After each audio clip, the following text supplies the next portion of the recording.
तुमने पहले कभी मुझसे इंगा के बारे में कोई बात क्यों नहीं की? कौन है वो? कौन है?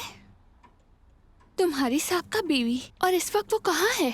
क्या तुम्हें नहीं लगता कि तुम बहुत सवाल करने लगी हो आजकल? नहीं, मैं बस जानना चाहती हूँ। मैं सवाल का जवाब नहीं देना चाहता, खाना खाना चाहता हूँ। बोरिस, मैं अब मजीद बर्दाश्त नहीं कर सकती। तुम्हारी जिंदगी पर कोई सवाल नहीं उठा सकती और तुम मेरे हर कदम पर नजर रखते हो और मैं किसी अपने से नहीं मिल सकती। भूल गई हो क्या? तुम्हारी माँ जब चाहे यहाँ आ सकती है, बाकी बातों पर हमने इत्तेफाक किया था। क्या तुम्हें नहीं लगता कि तुम्हारी पाबंदियाँ बहुत ज्यादा हैं? नहीं, मुझे नहीं लगता। और ये तुम फजूल बातें करके मेरा दिमाग क्यों खराब कर रही हो? क्योंकि तुम मुझसे इस तरह बात कर रहे हो जैसे तुम्हें अब मोहब्बत नहीं, या फिर शायद हमें अलग हो जाना चाहिए।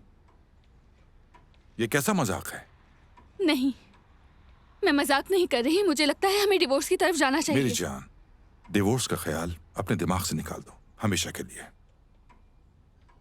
चलो अब किचन में जाओ, देखो खाना कब तैयार होगा। मैं बहुत भूखा हूँ।